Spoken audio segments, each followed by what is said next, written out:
جو عریانی اور فحاشی کے مظاہرے کیے گئے، ایک شریف آدمی وہ اپنی زبان پر وہ الفاظ نہیں لا سکتا۔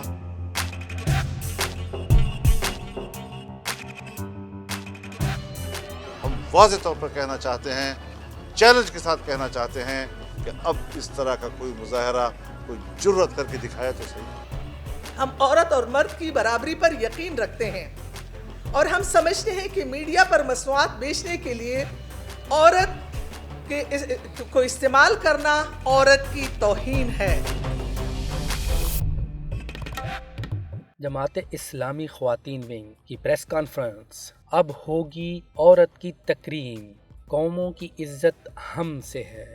8 مارچ خواتین تکریم نسواں کانفرنس اور واک کے انعقاد کا بڑا اعلان۔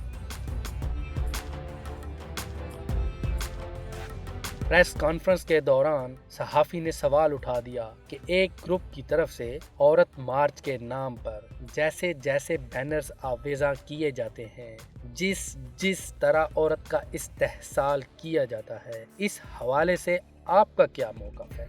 بنیادی طور پر تو ہمارا مقصد یہی ہے کہ ہم عورت کے حوالے سے جو اپنا موقف رکھتے ہیں وہ آپ کے سامنے پیش کریں، کیونکہ دور آج کل اس طرح کا ہے کہ جس میں ہر شخص کو، ہر مکتب فکر کے لوگوں کو اپنی رائے کے اظہار کا حق حاصل ہے۔ لہٰذا جو ہمارا موقف تھا اور ہم عورت کے لحاظ سے جس بات کو صحیح سمجھتے تھے وہ ہم نے آپ کے سامنے رکھ دیا ہے۔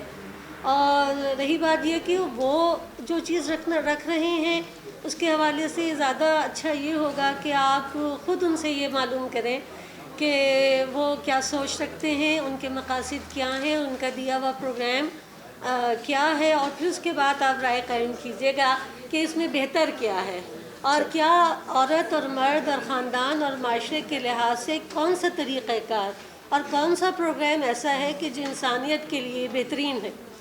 اس میں ایک چیز میں یہ شامل کروں گی کہ ہم سمجھتے ہیں، ہماری سوچ اور ہمارے جو مہم ہے، ہم سمجھتے ہیں کہ مرد اور عورت گاڑی کے 2 پہیے ہیں۔